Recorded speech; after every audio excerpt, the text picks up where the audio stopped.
अरे, आज सगळीकडे मराठी गाणी ऐकू येत आहेत. रस्त्यांवर भगवे झेंडे दिसतायत. रेल्वे स्टेशन्सवर मराठीचा जागर सुरू आहे.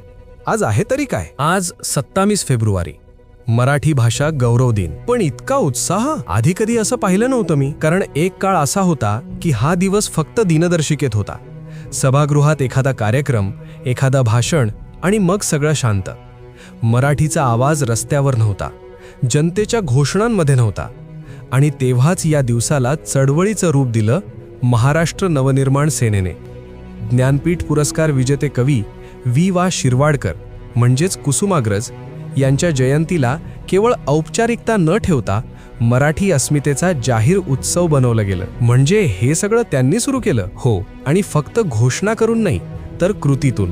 मराठी भाषा गौरव दिन सरकारने जाहीर केला होता, पण सरकारच्याही लक्षात नव्हतं की हा दिन साजरा करायचा असतो. आणि 2008 साली याची सुरुवात आपण केली. याच शिवतीर्थावरती इथेच सुरुवात केली होती. आणि मग त्याच्यानंतर महाराष्ट्रभर पक्षाने सगळ्या ठिकाणी हे कार्यक्रम राबवायला सुरुवात केली. मनसेमार्फत दरवर्षी मराठी स्वाक्षरी मोहीम सुरू झाली. मी मराठीतच सही करणार हा स्वाभिमानाचा संकल्प हजारो लोकांनी घेतला. साहित्यिकांच्या घरी जाऊन शुभेच्छा दिल्या जातात. त्यांच्या लेखणीचा सन्मान करण्यात येतो. कारण भाषा जिवंत ठेवायची असेल तर तिच्या विचारवंतांचा सन्मान करणं गरजेचं आहे. किंबहुना ती आपली जबाबदारी आहे. आणि स्टेशनवरचं हे सगळं रेल्वे स्थानकांवर मराठीचा जागर होतो. घोषणांनी स्थानकं दुमदुमतात. मराठी गाण्यांनी वातावरण भारावून जातं.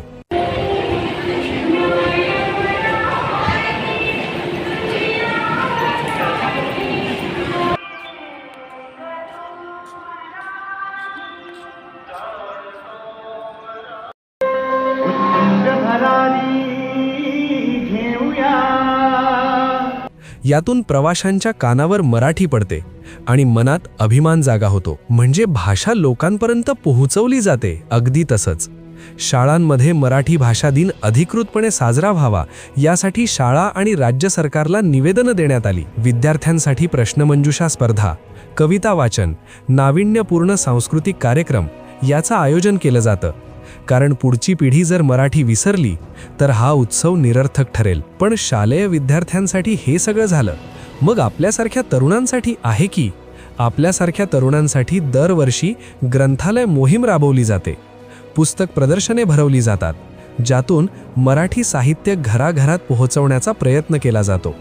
हा केवळ उत्सव नाही, ही मराठी स्वाभिमानाची हाक आहे. पण हे सगळं बोरिंग वाटतंय रे. दरवर्षी तेच ते. काही नवीन असतं की नाही? एकदम वाढीव असं असतं ना.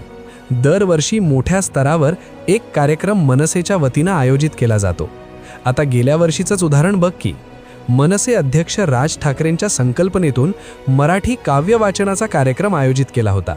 आणि त्या कार्यक्रमात कविता वाचायला कोण आलं होतं माहितीये का? कोण रे? ज्येष्ठ गायिका आशा भोसले, लेखक जावेद अख्तर, ज्येष्ठ अभिनेते अशोक सराफ, दिग्दर्शक नागराज मंजुळे, लक्ष्मण उत्तेकर, अभिनेता रितेश देशमुख आणि सगळ्यात भारी म्हणजे बॉलिवूडचा स्टार विकी कौशल मराठीतून कविता सादर करून गेला. अजून बरेच मोठमोठे लोक होते. भारीच की. पण हे सगळं शक्य कसं होत असेल रे? अरे, राज ठाकरे हा माणूस केवळ एक राजकीय नेता नाहीये. तो मराठी भाषेवर नितांत प्रेम करणारा माणूस आहे.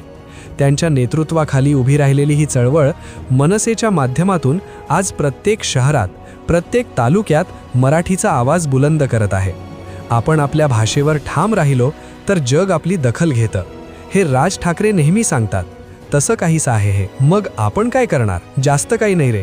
फक्त आजचा दिवस नाही तर रोज मराठीचा जागर करायचा. म्हणजे मराठीत बोलायचं, मराठीत लिहायचं, मराठीत सही करायची, मराठी पुस्तकं वाचायची, मराठी गाणी ऐकायची. कारण मराठी ही फक्त भाषा नाही, ती आपली ओळख आहे, आपला स्वाभिमान आहे. आणि इतिहासातून आणि आपल्या पूर्वजांकडून मिळालेला वारसाही तो फक्त आपल्याला जपायचा आहे. आलं लक्षात? आजपासून मी प्रत्येक दिवस मराठी भाषा गौरव दिन म्हणून साजरा करणार.